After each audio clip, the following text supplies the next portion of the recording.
Cause how you walking with a lion got me feeling like Micah. I've been on the way to team on my back like a biker. Shorty won't be with a star, but you lucky if I invite you. We can take it to the next spot. They yelling like Prescott. Everybody like, there ain't no breaks, no rest stop. We trying to get your head chopped. The whole club yelling.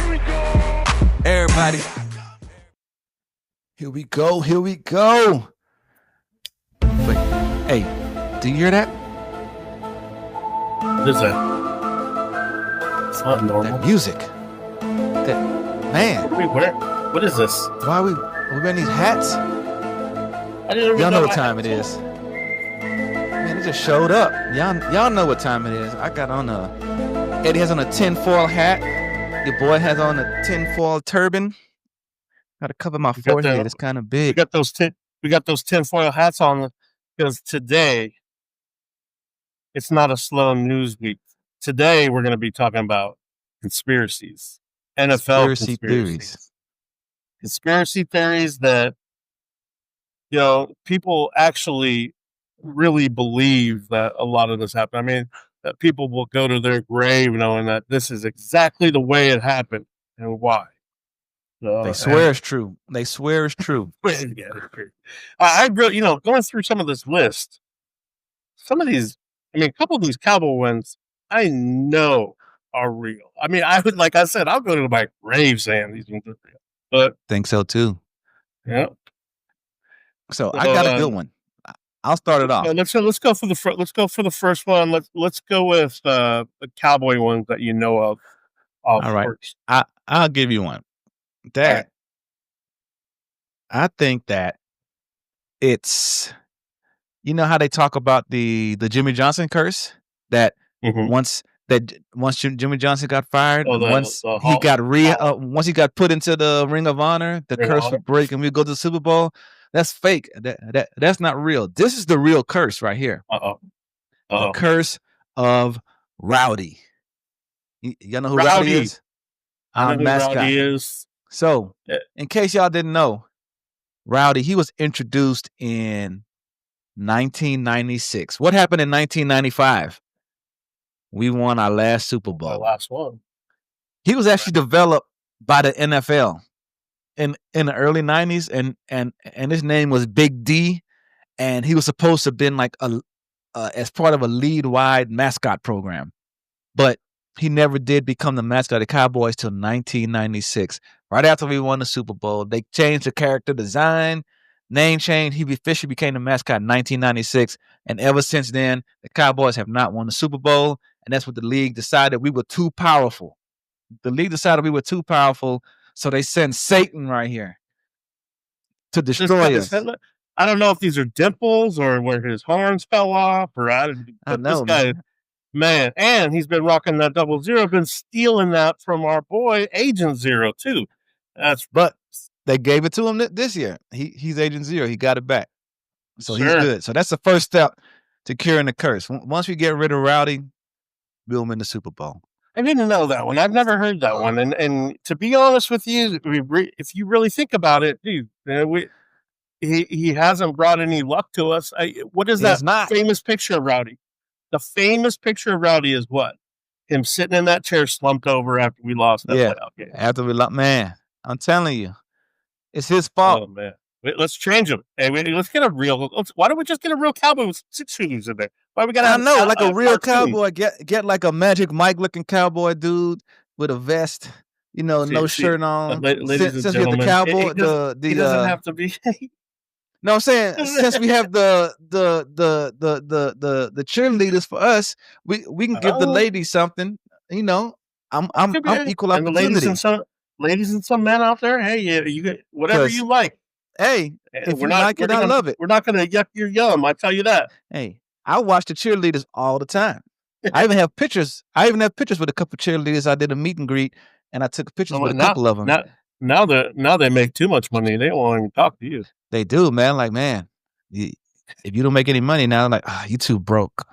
Broke is a disease. So there's another one that I was researching the other day. That is a Dallas Cowboy conspiracy theory that make it good. I mean, I really think this is not. I mean, this is honest to God truth. When free agent players. I don't care how big you are, no matter what you're asking for. If you're looking for more money than what the teams are going to pay you, all you have to do is feign some interest in the Dallas Cowboys or add a Dallas Cowboy star to your Twitter profile. All of a sudden, owners' checkbooks and pockets start opening up, creeping open, saying, "Yeah, we're not going to have you go to the Dallas Cowboys." That I don't think is so much of a conspiracy theory as fact. But what do you think? It's just a tactic, man. It's just a tactic. Tactic. It's what they do. It's a tactic. Yeah, because it's like it's like when you go try to get a job somewhere, you go in your boss's office and say, "Hey, I don't know if y'all watch this show, man. It's called The English Teacher. It's on FX. Very, very funny show. And they got this bit on there where the PE teacher, he pretends that he has another job offer in another school every year at the end of the year so he can get more money out of the school. So he creates competition when there is no competition. and he plays his game on the principle every year, like, oh yeah, it's my last year, I'm leaving, so he'll get a little bit more money. That's what these players do. That's what these players do. They play against each other, whatever they can. Like, they're smart. As long as it's not, really, really dirty. Like, oh yeah, I got naked pictures of this child, you and the child, so I'm gonna blackmail you. I'm like, shoot, if you can get more money, do it. When you're back in high school and you're like hanging out with your girlfriend and you're looking at this and you're like, look at that other girl. I don't know, and it just made your girl like jealous and made her hang on to you a little bit harder. I think that's kind of like what was happening here. I mean, that's I think they did it, but I can see that more as a negotiating tactic. It is a tactic, but it's not something that people are screaming and this is what I'm doing. So it's technically a conspiracy theory. All right, so let's go around the NFL. Yeah, do we have any NFL ones you like? Well, there's a couple of them. I know we have the Taylor Swift with the Chiefs one. I don't know if you guys really thought about that, but we all know Taylor Swift and her fan base is what they're called, the Swifties. There's millions of them all over the world. And once Taylor Swift became, intertwined with the Mr. Chief himself, it brought a whole new almost a fan base to the NFL, trying to learn football. I mean, but the conspiracy is that the NFL has been trying to help the Chiefs so that it helps, bring more fan base to the NFL with the Swifties and all Taylor Swift fans. What are you thinking about that? I agree. Ever since you showed me that Swiftie tattoo you have on your back, I bought into this conspiracy theory because before Eddie didn't even listen to Taylor Swift, but now he's a full Swiftie, and I believe that ties into another. You can kind of make out the Justin Timberlake behind it because I covered it up. You covered it up, yeah, but man. You can still kind of old now. Kind of still see the ramen hair. I think this goes hand in hand with another conspiracy theory where they say that the Chiefs get all the calls, like especially when it comes nut crunching time, and all of a sudden, oh, it was 3rd down and 7, and the pass went incomplete. But on the other side of the field, illegal contact, 5 yards, extend the drive. There you go, Patrick Mahomes. Like that seems to happen. Yeah, that seems to happen so much to where it's like it kind of has some legs, man. I kind of believe it. The league wants certain teams to win, and the league wants certain teams to be popular. I think we as Cowboy fans, we're jaded when it comes to like officiating, especially with no calls and phantom calls and phantom QB, roughing the passer and interference calls. Ball, anytime we move the ball down the field, all of a sudden there's a holding call or something. That's just being a Dallas Cowboy fan, right? It's hard to look on the outside and see it's happening opposite for us and watching the Chiefs get all the calls and things like that. Because I remember one time where it was a stretch of like 7 or 8 games straight where we didn't get a single holding call against the offensive lines we were playing against. Like, I can't remember how many quarters it was. And we watched Mike get help every play. Someone was doing a count every week, and it went like 6 or 7 games where we didn't like, and it was unheard of. Like, every team had at least 6 or 7 or more, and we had 0. Like, it was just unbelievable how we didn't get a single holding call for like a string of 6-7 games. It was crazy. We tried to say, oh, that's a conspiracy, or oh, you guys are having it against us, but it's an anomaly. It doesn't happen. Just like and maybe the other way around with like Zach Martin and him never getting any holding calls, but he was holding. He just didn't get it. He was. He was just really good about it. He was just really. But I can believe it with one player, like one player doing something to get away with. That is more feasible. But to have multiple teams not do something that, if you're a football player, they always have that dumb sentence, oh, you can call holding on every play, like that. But to have multiple teams not get a single hold call the whole game for 6-7 games straight, that's like scoring 50 points every game for 6-7 games straight. That shit is really hard to do. Hey, Roger, if you're watching, because I know you watch this, I've seen it. I know he has a burner. He's already signed up. He watches it every week. But hey, Roger, we see Micah getting held. This isn't a conspiracy. This is fucking true fact. Get it fixed. All right. So the next one. And these ones are kind of fun. Like, have you heard about the Super Bowl one? You saw the Super Bowl like logo one, right? Everybody likes to with the colors. Yeah. Yeah. I've heard of that one. So that happened in 23 and 24. Yeah, explain it to the people for the ones who don't know. So in 2023 and 24, people started noticing like they were trying to figure out who was going to be in the Super Bowl. So they were trying to figure out, is there any signs that are showing this? And somebody came up with, hey, check this out. Look at the logo of the actual Super Bowl that's actually created in the beginning of the offseason, right? They create all the marketing and everything for the Super Bowl for that city. But the colors of the background logo of the Super Bowl just strangely coincided with the teams that were participating in the Super Bowl. Yeah. So in 23, what was that? That was who was it? It was hold on, Chiefs. So would that be let me see, 23. Either way, 24. I know last year's it was green and red, Chiefs and Eagles. And then the year before last, it matched the same colors. It was San Francisco, Kansas City. Kansas City won. And then this year, the logo is purple and red. Yeah. So everybody's thinking like it's going to be Ravens, San Francisco, 49ers. Maybe.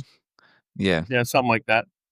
So, I don't know how much this one has legs, but there's just too many coincidences when it comes to the colors and the I looked into that to see how true it was, and the of course the NFL has an answer for it all, and so they said that the reason it can't be is because they come up with these colors 2-3 years in advance. Like, they've been working on these colors and color schemes and the numbers and like the marketing and all that, and they do it far in advance, not like the beginning of the season, like during this summer is when they come up with the one in February. It's like so they already know the colors and stuff. Yeah, and they're trying to pretend to tell us that they can't. And this is another conspiracy that we can talk about. That I'm gonna hand you the baton on this one. Scripted outcomes. You're trying to tell me that you can't script something 2 years in advance? Is that what you're trying to tell me? They don't know who's going to get injured. They don't know who's going to get injured. Oh Lord! It don't matter who's getting hurt. Right? Yeah, they don't know if Tyreek Hill's going to have his 7th child and he can't play this year because he's tired. They don't know. So, what do you think about these scripted outcomes, though? Because that is another one that's really big on the conspiracy list. I think not so much scripted outcomes, but I think that they do it more for gambling, if I had to guess. Okay. Not so much who wins the game. They care more about stuff within the game, like beating the spread, or things like that. Getting the refs to actually things that like bettors see a lot is refs scrambling to make sure that the ball is spotted quickly if it's close to or holding the spot, or just little things that they can do that doesn't look like they're trying to shave points, like how basketball looks when they're shaving points. Oh yeah, Tim Donaghy. But it's a lot easier to shave points in basketball. Like a referee has more control in a basketball game. That's what I'm saying. It's only hard. It's only 3 referees. In the NFL, there's like 9 referees. 9 officials. It's really hard for one of them to swing a game unless it comes down to like the last couple plays of the game. They have that same conspiracy, because I read part of it when I was looking at this of like take an example of the 49ers Cowboys game. A couple of years ago when Dak ran the ball. When he ran and then So that ref didn't run up to ball. That ref just casually walked up to the ball to get it. Like he wasn't hustling and stuff like that. So people think like people's actions create things like this. But what's funny is that the NFL made fun of themselves for it. I mean, they had a commercial about it last year. Remember that commercial? Yeah, remember that guy from Key and Peele. Yeah. Key from there, he was leading it and had Tyreek Hill in there, had DK Metcalf, and they were writing the script for the NFL season. Like, what if I catch the ball with my abs? It just became like a common thing to say is, oh, that's the script. Here it comes. Here's the script telling us all we know. But I really don't believe that. I don't think too many. If I think about it, like it's too many moving hard to it's too hard to do all of it. They can now if they decided one game, we want this person to win this game, they can do that. But to do a whole season and multiple games, that's too hard. Plus, that's also too hard to keep under wraps. To have that many people involved in the conspiracy and nobody says anything about it, nah. Yeah, that's why I say when I say if there's too many people that can talk about it, then there's no way. Because if there's a secret between 3 people, someone's going to find out. Case in point, perfect example is another conspiracy about the league trying to keep concussions under wraps. And I believe that that's what they really wanted to do. They really tried to keep like, hey, concussions aren't that bad. It's like having a cold, it's like, but pretty soon, too many people knew about this and they couldn't keep it under wraps anymore. Like in the beginning, nobody was even looking for this stuff. But then too many people started having too many issues, like all these football players, kind of like wrestlers with the steroid stuff. When they start having too many issues, it's like, man, something's wrong. It's got to be a reason. As soon as I think a lot. One of the turning points was Junior Seau. And when he specifically decided to do it that way because he knew it was there.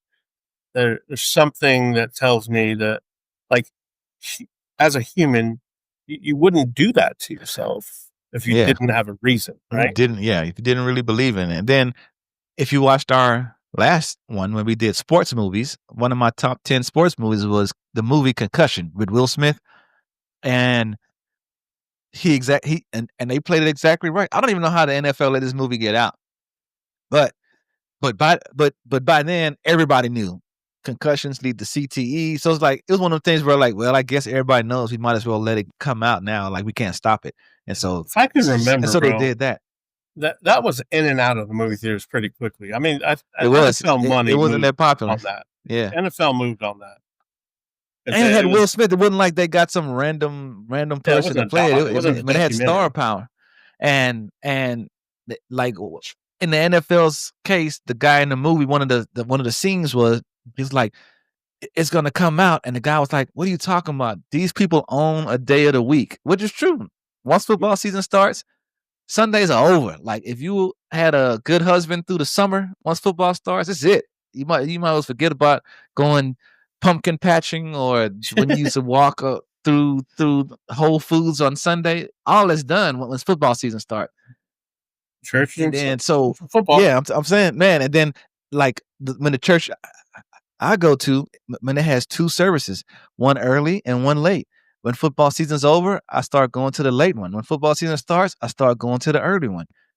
God understands. That He wants early us one to is watch really football. popular too in It is. September. Once football season starts, like, I know this pastor's like, man, I'm getting really good. This early your service pastor's is like, really picking up. We gotta open up this room again because you guys are wanting to go watch football. But They should yeah, just so they should just have a projector on the side, turn the sound off. Let's learn about Jesus and watch the Cowboys at the same time. I I'm could do telling it. you, anybody can So, do it. God wants us So, to have. so But yeah, but there's a couple more on this list, and that we don't have to get too deep into. We can just kind of touch on them because but like let's see, there is a conspiracy that I thought was kind of funny. I don't know how conspiracy this is, but you know how that there's been 3 Harbaugh head coaches in the NFL: John, Jack, and what's his name? The other one, what's his brother's name? Jack, John, and Jim. So all 3 of them have coached a playoff game in the NFL, and all 3 of them in that playoff game have ended with 34 points. I don't know how big of a conspiracy that is. It's just maybe kind of, wow, that's kind of cool. Well, hold on. Not just a playoff game. All 3 were the championship game. Pretty big playoff championship games. So it's with the 34 points exact. So all 3. The last one, so Jack Harbaugh, we're pulling everybody in. We already scored 34. So Jack Harbaugh started off in 2002. He won an IAA championship with Western Kentucky. In 2013, John Harbaugh, he beat the 49ers in the Super Bowl. In 2024, Michigan Wolverines, they won the national championship. All of them scored 34. That's crazy. So that's too much of a coincidence. That's definitely a conspiracy. Yeah, that's what I'm saying. It's like those coincidences are turning into conspiracies. Weird. The next one is the Immaculate Reception. I know we're going way back on this one, but I don't remember the ball touching the ground, man. I don't remember seeing it touch the ground. Watch it again. So if for our viewers or anybody that hasn't seen it, Immaculate Reception happened back in the 70s between the Pittsburgh Steelers and the then I believe they were the Oakland Raiders. It was I believe in the AFC Championship, and it was the last second ball was thrown up. They tried to make a play on it, and the ball was caught at the very tip, right? Some say right before it hit the ground. Some say it hit the ground, and Franco Harris caught it at that exact moment. But there was no replay back then. It just happened. It was in a flash. It was a bang, bang play. Franco Harris picked it up, and history is that the Steelers won, the Raiders didn't. The conspiracy is that the NFL had it out for Al Davis, because Al Davis was Jerry Jones before Jerry Jones. Very outspoken. Very outspoken. Very pushback. This is my league. So the NFL wanted to say, oh, yeah, this is what we can do to your league. And they decided to help the Steelers. And, that particular play kind of sparked the Steelers. It didn't touch the ground, though. That's not a conspiracy. I'm not arguing with you. I'm just saying this is what the conspiracy is, that some people. I got my hat on, so you don't hit the ball. I don't want your conspiracy theory rays to penetrate my brain. That's why I got this hat on. I'm looking at the video. Yeah, and look how far that ball is from the ground. It's like it's a sea hair, bro. It's a sea hair from it.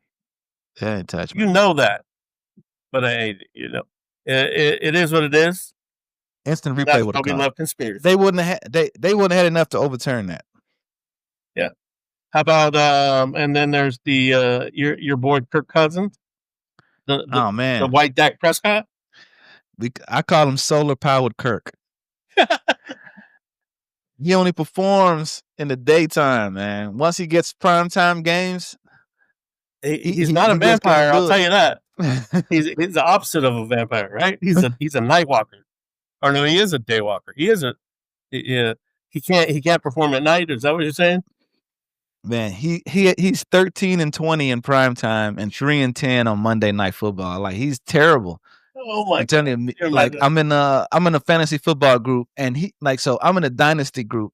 For those who don't know, dynasty is much more intricate than regular fantasy. Like, it's all year, and he's been my quarterback the last 4 or 5 years. I finally traded him this year, and like, we can put nicknames on there, and I used to put down solar powered Kirk Cousins when he played, man. Because if he was a noontime start, I always started him every single time. If he was a nighttime, he burnt me a couple times at nighttime. He had a couple good night games out of the 20 games he played.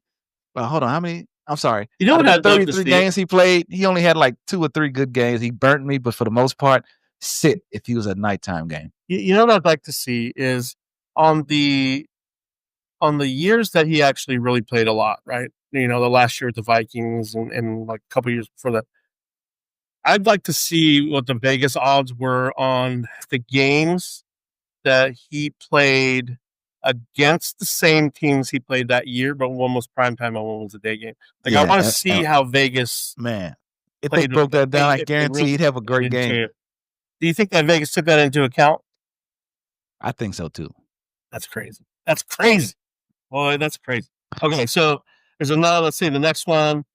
You know, when I wrote this down and I was reading it, and even talking with you about it, I do believe that this is not so much a conspiracy. It is something that happens, but it's against the rules. It shouldn't happen. So it is a conspiracy. And this one is refs may do makeup calls to correct any mistakes that would happen or missed calls throughout the game. So explain that, because man, you are I can vouch for this. I can vouch for this personally. I do high school football refereeing and high school basketball refereeing. Mm-hmm. I do makeup calls all the time, like, because you miss stuff. Like, it's. Listen to me. I would drag a ref before I even became, like, last year was my first time doing it. So before I became a ref, I would drag referees. I would always err on the side of not blaming a referee. Like, if they make a bad call at the end of the game, I never say he cost us the game, because you had 55 minutes to do something good. You can't do it on that one play. Let's just agree, just like the Saints, when that dude knocked them out on the sideline when they were in the playoffs and it should have been pass interference. Like, something like that, that is that ref's fault. But there's no guarantee they would have won. But to say he cost them the game, that's bullcrap. But anyway, that's a referee. I miss stuff all the time because it's hard. And this is the NFL. These are top tier athletes going to speed of light, and you're trying to watch this stuff. You're just going to miss stuff sometimes. And sometimes you don't see it till later. And so you're like, man, I really did miss that. So the next time when it's going to in the favor of that team you missed, you're like, if it's borderline, oh yeah, I'm giving him that hold, or I'm giving him that travel, or I'm giving him that because I feel like I own one. But that's more for my heart to make sure I get into heaven. So I don't really care about conspiracy theories. I just want God to say something to me. Those are like, I accidentally, like, I threw this in the bag and I didn't pay for this, so I'm going to go back to the store and admit and tell you, instead of just going home and saying, okay, this is one for. But I get it. It's consciousness, right? It's your inner fight. You're like, I should make up for this. That I stole something from them.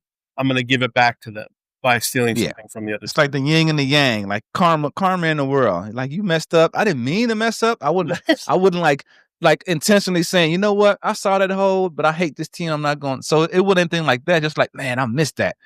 So I'm gonna make up for it. I'm gonna give them something later. It's something I always tell my kids, and something I always tell people that that are arguing with me about stupid shit is like, hey, karma is 100% accurate.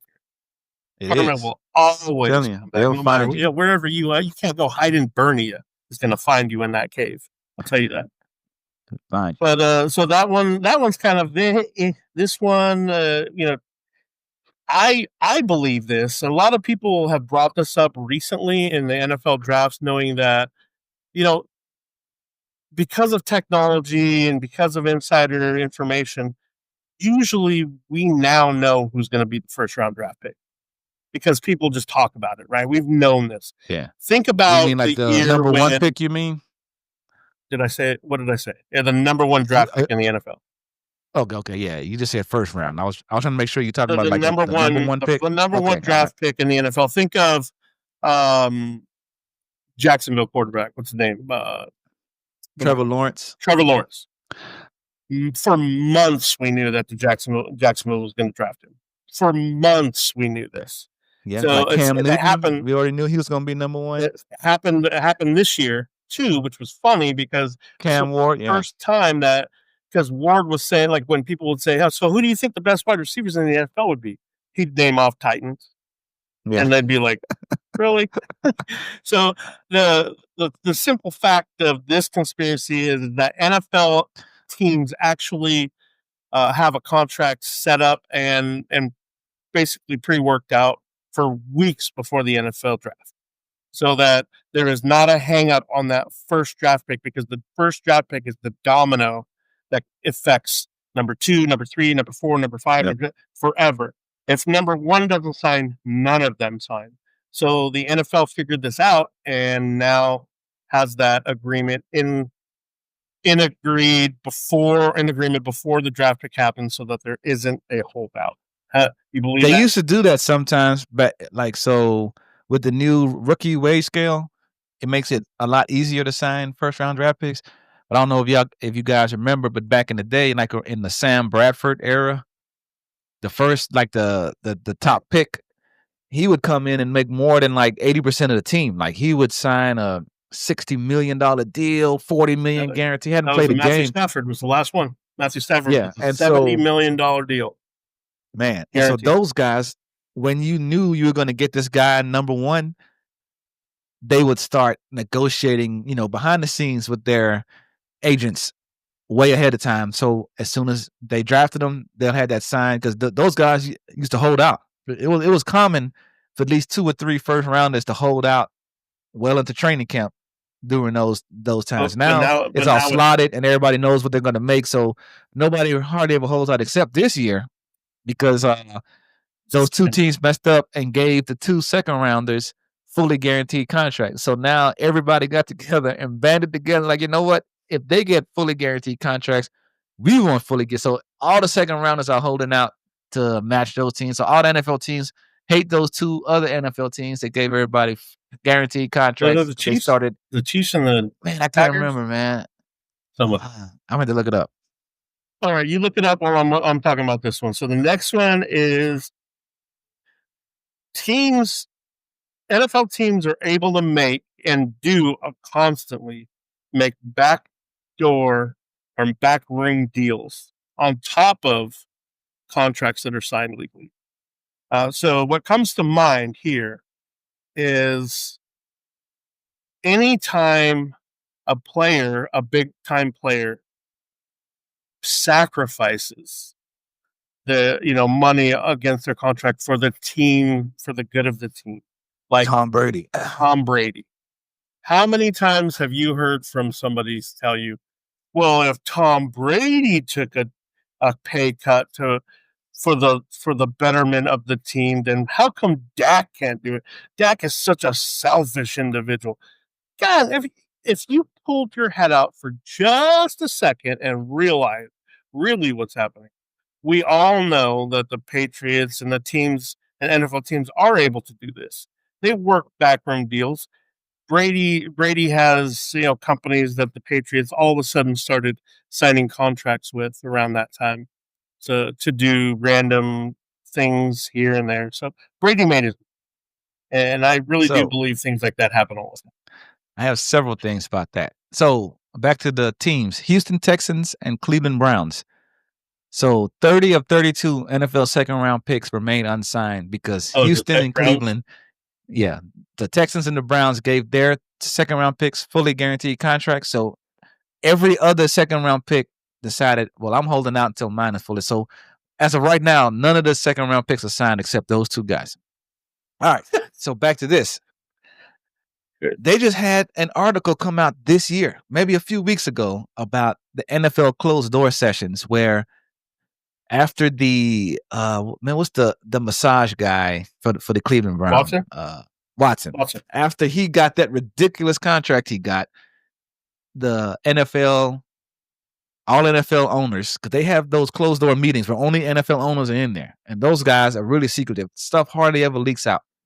But the NFLPA decided to file a lawsuit because it was like they colluded to keep guarantees down. Oh, like I saw that come out. As a whole, they colluded to keep stuff down.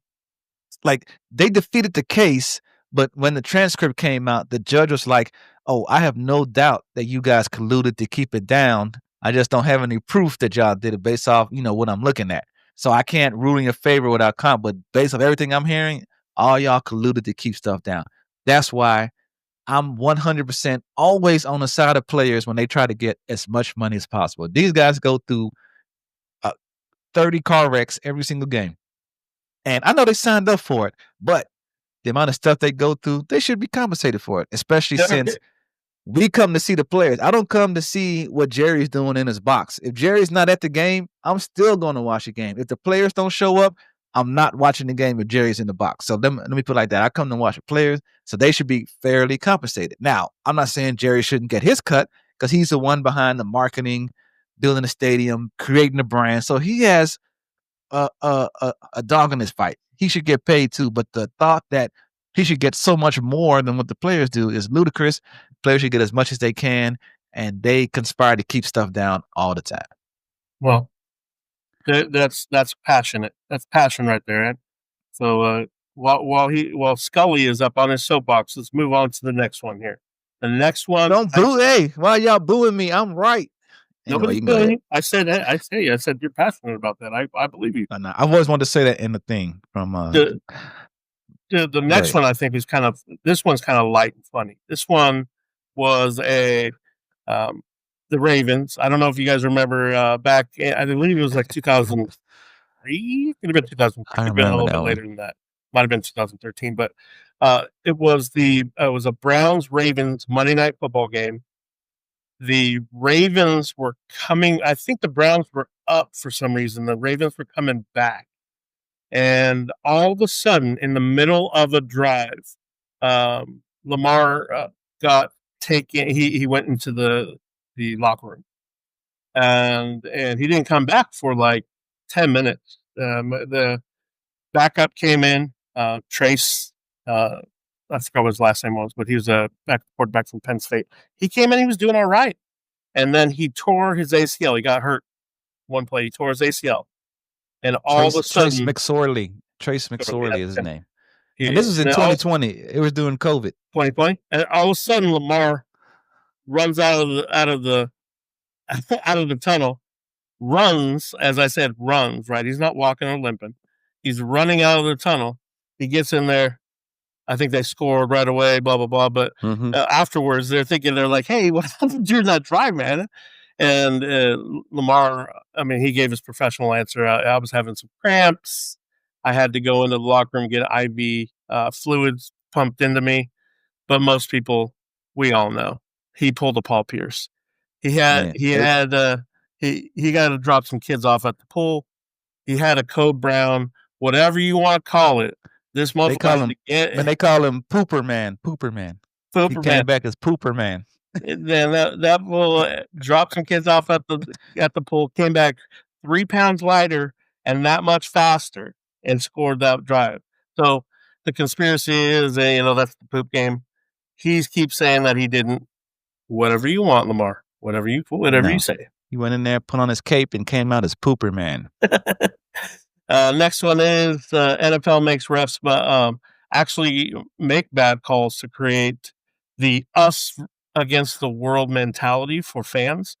Basically, strengthening bonds for fans with teams that I guess kind of get shit on by the league. That is a conspiracy that some fan bases have. I don't know how true it is, but I can see it. I just don't see the marketing behind it with the NFL. I don't believe that one. Yeah, that's one I don't believe. That one's tough to kind of prove, but it's what somebody would say if they were hurt, right? They're like, the NFL's out to get us, man. They hate us. NFL requires refs to keep primetime games competitive for viewers, and I believe that I believe that one. Yeah, wholeheartedly. I believe that one. What's funny is last year was the first year for the Thursday Night Football on Primetime. Is that on Prime? Yeah, on Prime. And didn't they have they had like 5 weeks of like the shittiest games in the world?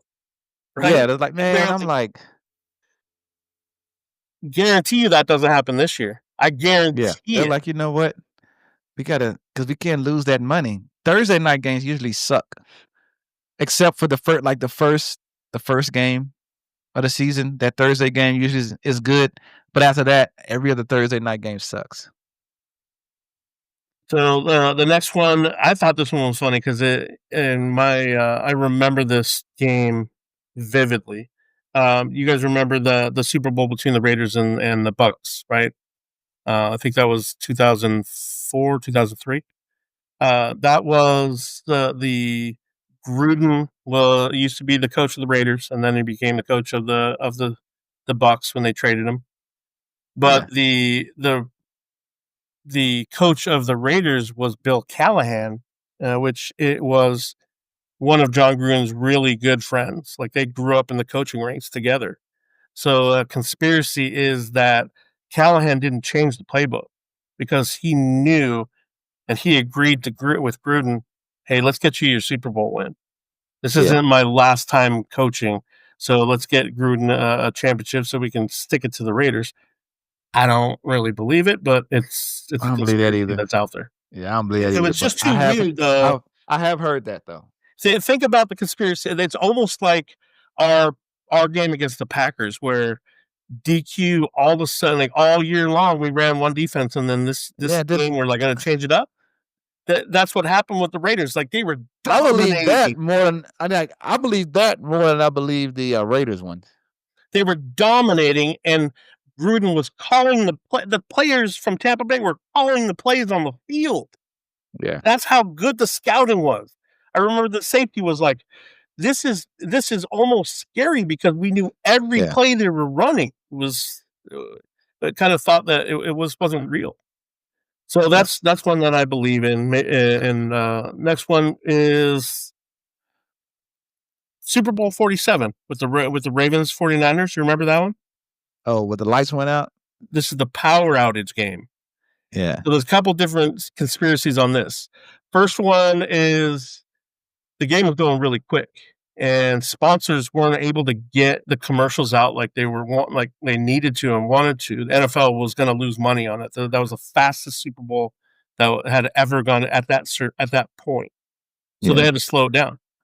So all of a sudden the power went out, and it didn't make any sense. Because both were running teams, and they were running, and the Ravens were actually kind of stomping the 49ers at that point. And so they were running the ball, so clock wasn't stopping. They didn't get any breaks. Nobody's getting hurt.